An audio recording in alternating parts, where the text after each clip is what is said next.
اعوذ باللہ من الشیطان الرجیم بسم اللہ الرحمن الرحیم انا انزلناہ فی لیلۃ القدر وما ادراک ما لیلۃ القدر لیلۃ القدر خیر من الف شہر تنزل الملائکۃ والروح فیہا باذن ربہم من کل امر سلام ہی حتی مطلع الفجر صدق اللہ مولانا العظیم۔ بارگاہ رسالت مواب صلی اللہ تعالیٰ علیہ وسلم میں درود پاک کا ہدیہ پیش کریں۔ اللہم صلی علی سیدنا و مولانا محمد معدن الجود والکرم وآلہ واصحابہ الکرام وابنہ الکریم وبارک وسلم صلاۃ دائمۃ سرمدا ابدا۔ عزیزان گرامی وقار، حضور اکرم صلی اللہ تعالیٰ علیہ وسلم کے فرمان عالی شان میں یہ ملتا ہے کہ شب قدر کو رمضان کی آخری طاق راتوں میں تلاش کرو، 21، 23، 25، 27 اور 29۔ اور اکثر فقہائے کرام، اولیاء کاملین اور بزرگوں کا رجحان لیلۃ القدر کے متعلق اس رات ہی کی طرف گیا ہے، وہ 27ویں شب ہی ہو سکتی ہے، زیادہ غالب گمان یہ ہے۔ اور ہم لیلۃ القدر کو، شب قدر کو اس لیے بھی ڈھونڈتے ہیں کہ اس رات کی فضیلت میں میرے آقا صلی اللہ تعالیٰ علیہ وسلم نے ارشاد فرمایا، اس رات جو بھی مومن بندہ ایمان کے ساتھ کھڑا ہوا اپنے رب تعالیٰ کے حضور، رات میں عبادت کے لیے کھڑا ہوا، توبہ و استغفار کیا، تو حدیث پاک میں اللہ تعالیٰ اس کے پچھلے تمام گناہوں کو معاف فرمائے گا۔ اس لیے لیلۃ القدر کی جستجو میں ہر مومن رہتا ہے کہ اس رات کو اگر اللہ تبارک و تعالیٰ نے معاف کرنا ہے، اس میں میرا بھی نام شامل ہو جائے تو پچھلے سابقہ تمام گناہ معاف کر دیے جائیں گے۔ اللہ تبارک و تعالیٰ ہمیں لیلۃ القدر کی برکتیں عطا فرمائے اور سابقہ خطاؤں اور گناہوں کو مولا معاف فرمائے۔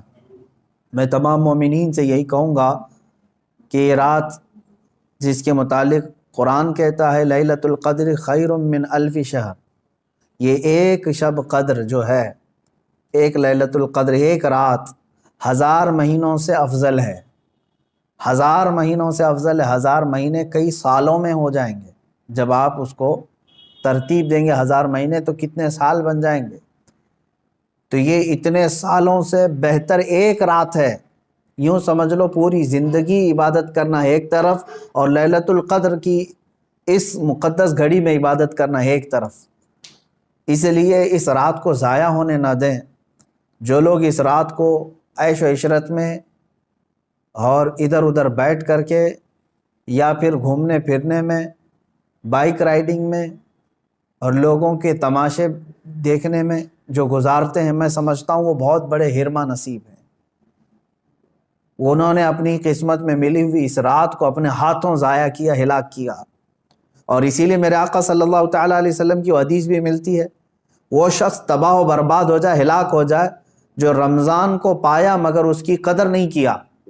اب حضور پاک صلی اللہ تعالیٰ علیہ وسلم نے اس کے لیے دعائے ہلاکت فرمائی ہے، تو ایسا بندہ تو ہلاک ہونا ہی ہے، ایسے کو تو برباد ہونا ہی ہے جو رمضان پایا لیکن اس کی قدر نہیں کر سکا۔ تو میرے عزیزو، میں تمام نوجوانوں سے یہی کہوں گا، تمہارے لیے کھیلنے کودنے اور دوسرے کاموں کے لیے اور بھی بہت سارے اوقات ہیں، لیکن اس پاکیزہ وقت کو اس طرح ضائع نہ کرو۔ اور جو دیکھنے میں ملتا ہے، اس رات کو لوگ دوست احباب کے ساتھ نکل پڑتے ہیں، چلو عیش و عشرت کرنا ہے، کچھ گھومنا ہے پھرنا ہے، لوگوں کو پریشان کرنا ہے۔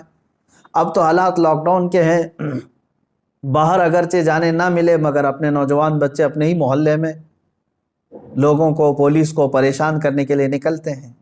تو کیا یہ رات اس طرح کے عیاشیوں کے لیے آتی ہے؟ کیا تم اس کو اوروں کی طرح، غیروں کی طرح سمجھتے ہو کہ انٹرٹینمنٹ کی ایک رات ہے، دوسروں کے تہواروں کی طرح رقص کرنا، ناچنا، شراب پینا؟ معاذ اللہ، یہ وہ رات ہے جو تمہارے سابقہ گناہوں کو معاف کرنے کی بشارت لے کر کے آ رہی ہے۔ تم اس کی طرف توجہ نہیں دیتے، تو پھر ایک بات یہ بھی یاد رکھ لو، تم میں سے کسی کو یہ بات خبر نہیں ہے، کسی کو معلوم نہیں ہے کہ اگلا رمضان تمہاری زندگی میں آئے گا کہ نہیں آئے گا، نہیں معلوم ہے۔ یہاں تو لاشیں اس طرح سے دیکھنے کو مل رہی ہیں، روزانہ موت کی خبریں اس طرح عام ہو چکی ہے۔ تو آپ اندازہ کرو کہ اگر آپ کو اللہ تعالیٰ نے یہ رات عطا کیا ہے تو یہی سوچ کر کے کہ آپ عبادت کرو کہ شاید میری زندگی کی آخری رات ہوگی، یہ لیلۃ القدر شاید میری زندگی میں دوبارہ نہیں ملے گی. جب یہ تصور تمہارے اندر آئے گا تو انشاءاللہ عبادت کا ایک ذوق بھی بڑھ جائے گا, لطف بھی آئے گا, اور اللہ تعالیٰ سے گڑ گڑا کر کے مانگو گے بھی. اس طرح سے مانگو کہ مولا اگر یہ میری زندگی کی آخری شب قدر ہے تو اس رات کو بخشے بغیر مجھے اپنی جگہ سے نہ اٹھا, میرا نام بخشے وہ میں شمار فرما. جیسے کہ حضور پاک صلی اللہ تعالیٰ علیہ وسلم مکہ مکرمہ حاضر ہوئے اور جب واپس ہونے لگے تو خانہ کعبہ کے پاس آپ نے یوں دعا فرمائی تھی کہ اللہ اگر یہ میری آخری زیارت ہے خانہ کعبہ کے پاس تو پھر یہاں سے مولا ہم سب کی مغفرت کے بغیر ہمیں باہر نہ فرما. تو اس طرح سے آپ اس رات کو بھی یہ سمجھ کر کے دعا کریں کہ اگر میری زندگی میں اور دوبارہ رمضان آنا نہیں ہے یا لیلۃ القدر آنے کا ہماری زندگی میں کوئی نصیبہ نہیں ہے تو مولا اس رات کو ہی ہمیں معاف فرما دے اور اس کے بعد والی زندگی کو کبیرہ اور صغیرہ گناہوں سے محفوظ فرما دے. یہ لیلۃ القدر کے سلسلے میں میرے عزیزو عبادتوں کا اہتمام کریں. عورتیں اپنے گھروں میں بچوں کو بھی لے کر بچیوں کو بھی لے کر بیٹھیں. صرف جاگنا اصل مسئلہ نہیں ہے. بعض لوگ سمجھتے ہیں کہ جاگنا چاہیے, جاگنے کا مطلب موبائل لے کر بیٹھ کر کے جاگنا, یہ فضیلت کی بات ہے. جاگنا اس کے لیے افضل ہے جو اپنے آنکھیں قرآن کی تلاوت میں لگا چکا ہو یا اپنے جسم کو رب ذوالجلال کی عبادت میں مصروف کر چکا ہو.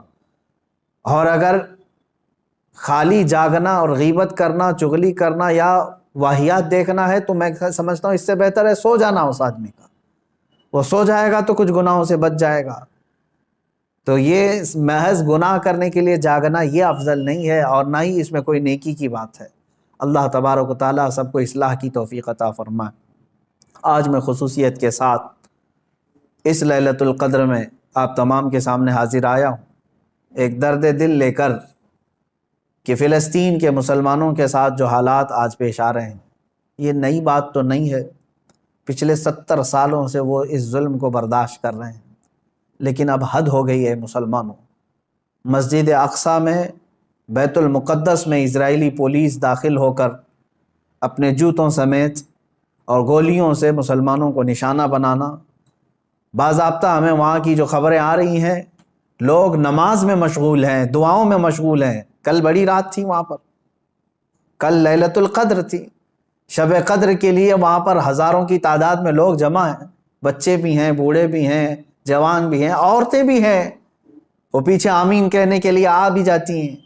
ان سب کو ان ظالموں نے نشانہ بنایا ہے. مسجد اقصیٰ خون میں نہا رہی ہے.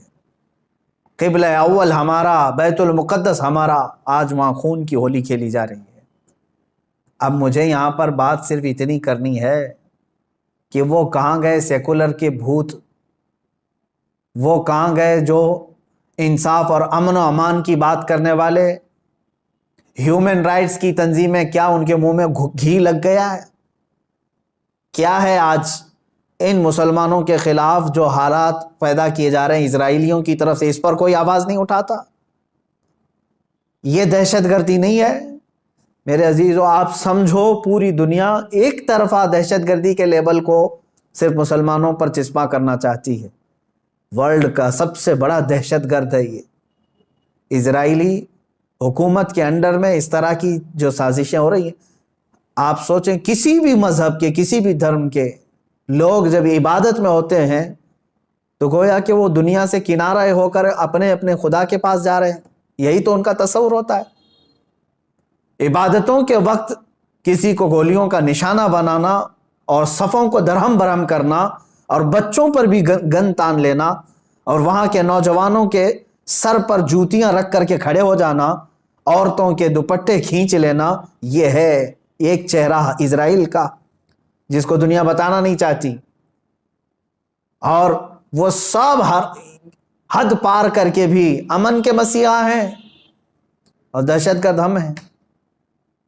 وہ قتل بھی کرتے ہیں تو چرچا نہیں ہوتا, ہم آہ بھی کہتے ہیں تو ہو جاتے ہیں بدنام.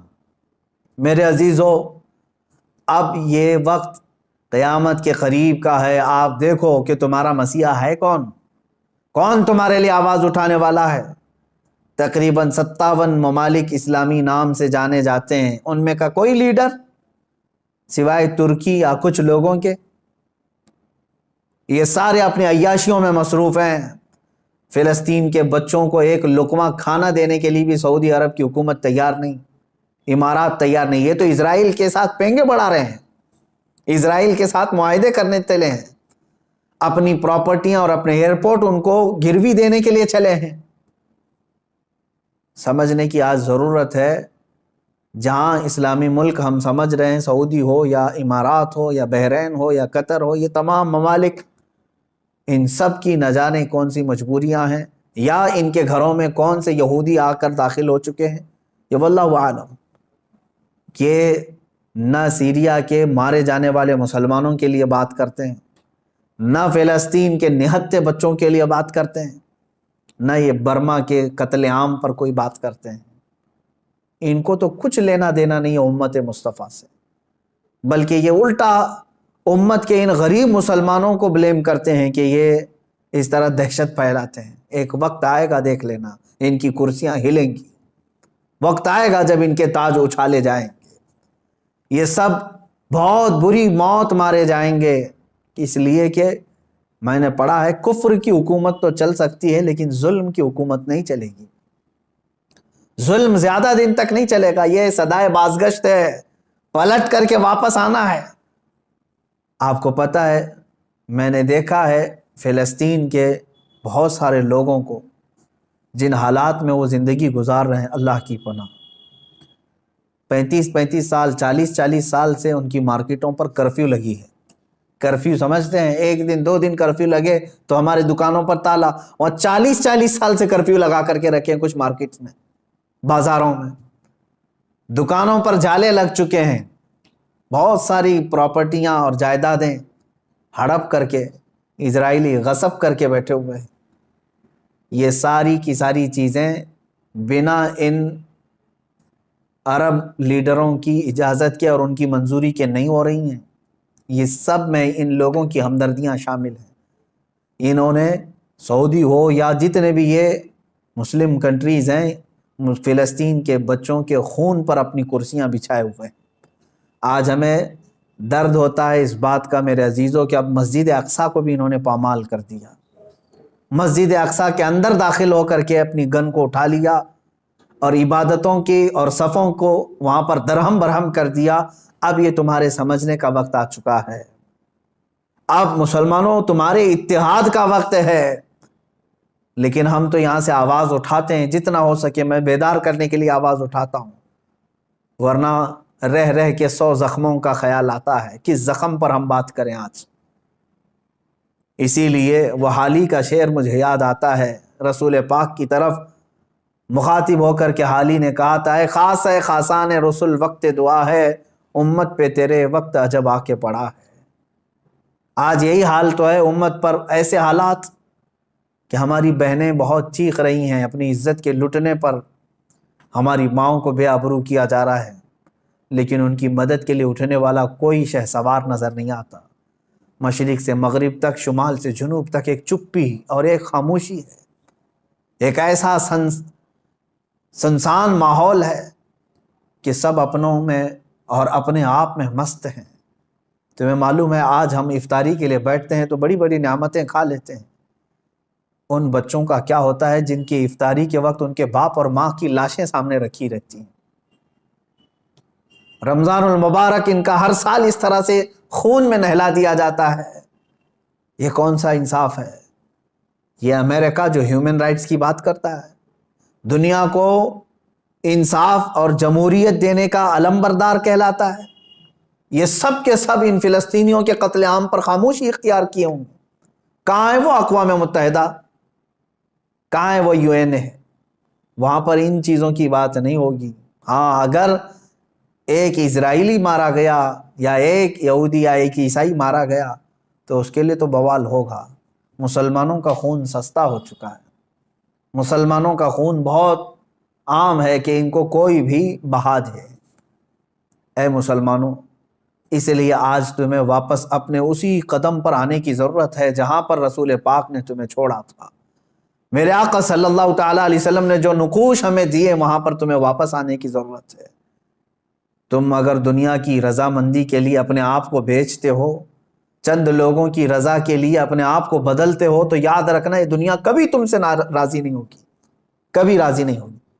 کیوں نہ ہم رسول پاک صلی اللہ تعالیٰ علیہ وسلم کی رضا کے کام کریں، اللہ اور اس کے رسول راضی ہو جائیں، تو پھر ہماری وہ سابقہ قوت لوٹ آئے گی جس قوت سے قیصر و کسریٰ کانپتے تھے، وہ ایمانی غیرت واپس لوٹ آئے گی جس سے وقت کا چنگیز خان بھی ہل جاتا تھا، تھر تھر کانپتے تھے۔ وہ ایمانی غیرت اور حمیت واپس آ جائے گی۔ شرط صرف اتنی ہے، ان کنتم مؤمنین، تم سچے نبی کے غلام ہو جاؤ۔ ولا تہینوا ولا تحزنوا وانتم الاعلون، میرے رب کا وعدہ ہے کہ تم غم نہ کرو، پریشان مت ہو، تم بلند ہوگے، لیکن اس کے ساتھ ایک شرط ہے کہ تم نبی کی وفاداری تو کرو، غلامی میں تو آ جاؤ۔ آج فلسطین ہے، اس کے بعد شام ہے، اس کے بعد عراق ہے، اس کے بعد یمن ہے، پھر افغان ہے، برما ہے، یہ سب جگہ مذبح خانہ بنا ہوا ہے۔ جانور بھی اتنے نہیں کاٹے جاتے جتنے وہاں کے انسان کاٹے جاتے ہیں۔ میرے عزیزو، آج کے ان حالات کو دیکھ کر کے مجھے اندازہ ہو رہا ہے اب رب تبارک و تعالیٰ کا یہ قہر ہی تو ہے کورونا۔ جب ظلم بڑھتا ہے تو بلائیں بھی پھیلتی ہیں۔ یہ جتنے ظالم ہیں دیکھ لینا یہ بلاؤں میں گرفتار ہوں گے۔ آج یہ جو حالات پیدا ہوئے ہیں، کثرت سے یہ بیماری کا پھیل جانا اور کثرت سے موتوں کا ہو جانا، آپ کیا سمجھتے ہیں؟ یہ بھی ایک اللہ تعالیٰ کے غضب کی نشانی ہے، یہ اس کے قہر کی نشانی ہے۔ تمہارے پاس لاکھوں کروڑوں بھی ہوں گے، تم بچ نہیں پاؤ گے اس کی پکڑ سے۔ ظلم سے باز آ جاؤ۔ ظلم ایک ایسی چیز ہے جس کو کبھی دنیا نے پسند نہیں کیا، اور ہر ظالم کا انجام بہت سخت ہوا ہے۔ وہ چنگیز خان جس نے لاکھوں کی لاشیں بچھا دی تھی محض گھوڑے پر بیٹھ کر کے، ایک بار اپنے ہاتھ میں کسی چیز کو لے کر کھیل رہا تھا۔ مجھے یاد آتی ہے بات، آج فلسطین کے بچوں کے لیے اب بھی میری امید ہے۔ لوگ یہ کہتے ہوں گے ان کے پاس کچھ نہیں، ارے وہ چھوٹے کنکر اور پتھر سے مقابلہ کر رہے ہیں، سامنے والے پیٹروٹ میزائل لے کر کھڑے۔ اسرائیلیوں کے پاس گن ہیں اور وہ بچوں کی کھوپڑیوں پر لگاتے ہیں، اور دوسری طرف نہتے بچے ہیں۔ لیکن مجھے پھر بھی میرے رب تعالیٰ کی ذات سے یقین ہے، امید نہیں یقین ہے کہ وہ مولا کریم جس وقت حالات بدلتا ہے تو پھر ان یہودیوں کو دیکھ لینا، ان کو سر چھپانے کے لیے نہ کوئی پتھر ملے گا نہ کوئی درخت ملے گا۔ میرے آقا صلی اللہ تعالیٰ علیہ وسلم کی حدیث ہے، قیامت کے قریب تم دیکھو گے ہر پتھر یہ تمہیں پکار کر کے کہے گا، اے مسلم آ جا ادھر، میرے پیچھے ایک یہودی چھپا ہے، اسے قتل کر دے۔ یہ حدیث پاک میں ہے۔ یہ مارے جائیں گے، ان کا بھی انجام برا ہوگا، سخت ہوگا۔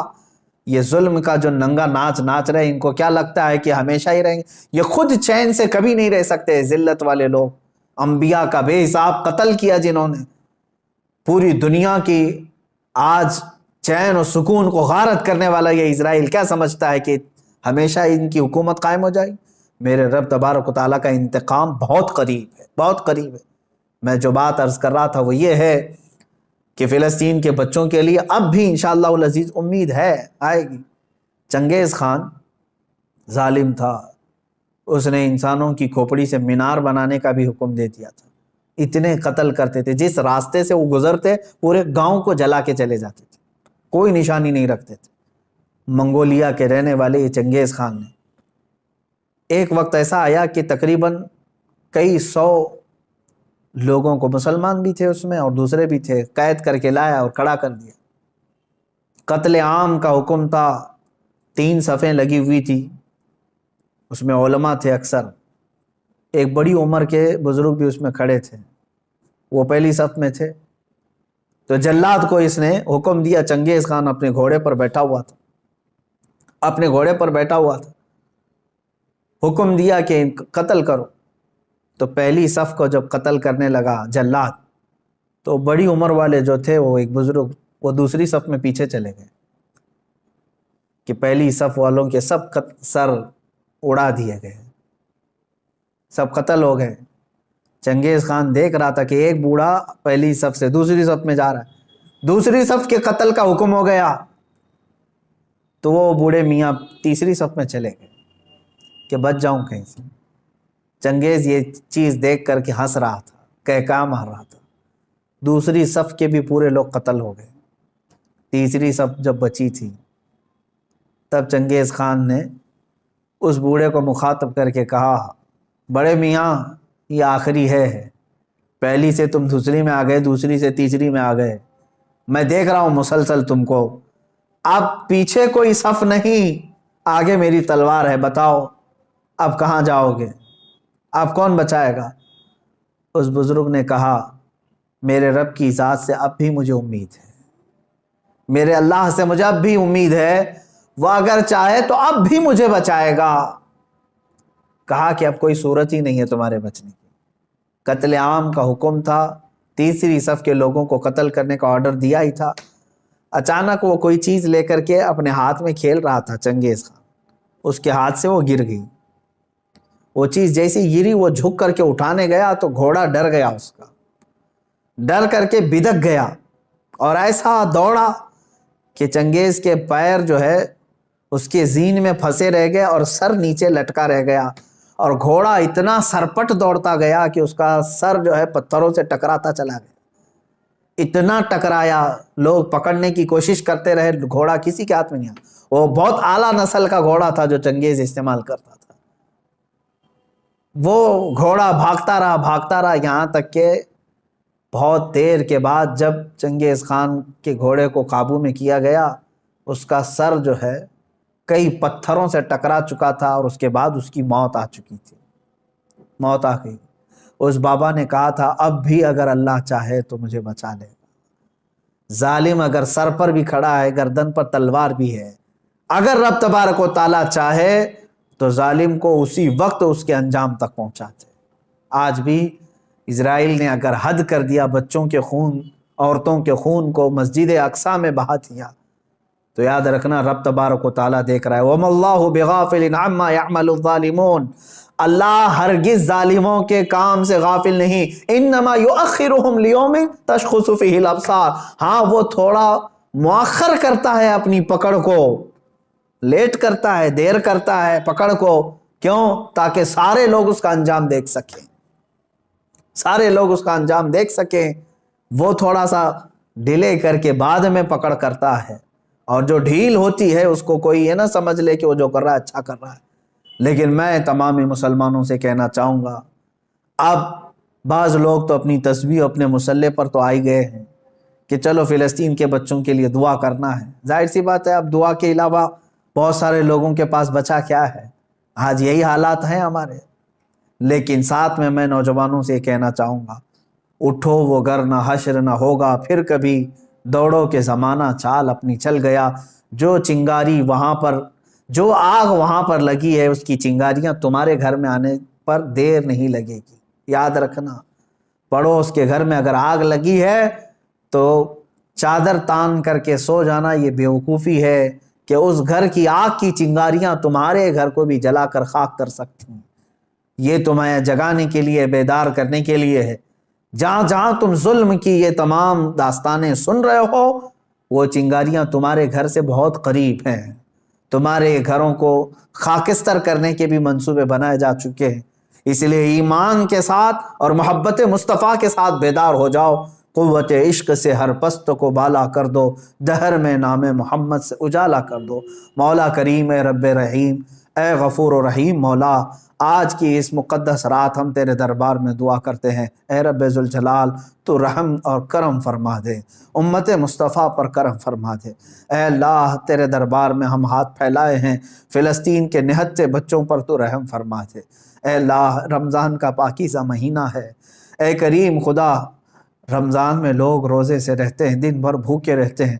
اے کریم خدا، اسرائیلی یہودی ظالم جنہوں نے ان کی افطاری سے قبل ان کو خون میں نہلا دیا، یا ان کے رات کی تراویح میں ان کو خون سے نہلا دیا ہے، مولا تو کریم ہے، تو رؤوف و رحیم ہے، عزیز ذو انتقام ہے، ان ظالموں کو کیفر کردار تک پہنچا دے، ان کو تہس نہس فرما دے، اسلام و سنیت کا بول بالا فرما، کفر و شرک کا منہ کالا فرما۔ جتنے برے منصوبے اسلام اور مسلمانوں کے خلاف بنائے جاتے ہیں مولا سب کو تو خاک میں ملا دے۔ اے رب ذوالجلال احسن الخالقین، ہم سب کے تمام پچھلے سابقہ گناہوں کو معاف فرما دے۔ نیک اور اچھی زندگی عطا فرما دے، تیرے حبیب پاک صلی اللہ تعالیٰ علیہ وسلم کی سچی پکی عقیدت و محبت نصیب فرما۔ لیلۃ القدر کی برکت سے مولا ہم سب کی مغفرت فرما، جتنے لوگوں نے مجھے دعا کی درخواستیں کی ہیں سب کی جائز مرادیں پوری فرما، ہماری ماؤں بہنوں بچیوں بیٹیوں بہوؤں سب کی عزت و آبرو کی حفاظت فرما، جو بے اولاد ہیں انہیں صالح اولاد عطا فرما، جو بے روزگار ہیں انہیں حلال روزیاں عطا فرما، جو مقروض ہیں ان کے قرضوں میں آسانیاں عطا فرما۔ اے رب ذوالجلال، جو جس پریشانی میں مبتلا ہے تو بہتر جانتا ہے، تو علیم و خبیر ہے مولا، سب کی پریشانیوں کو دور فرما دے۔ مولا ہماری نسلوں میں قیامت تک عاشقان مصطفیٰ پیدا فرما، ہماری اولاد کو ہماری نسلوں کو گستاخان رسول سے بچا لے۔ اے رب ذوالجلال، ہماری دعاؤں کو رسول پاک صلی اللہ تعالیٰ علیہ وسلم کے صدقے و توسل قبول فرما۔ وصلی اللہ تعالیٰ علی خیر خلق محمد وآلہ واصحابہ اجمعین، وآخر دعوانا الحمد للہ رب العالمین۔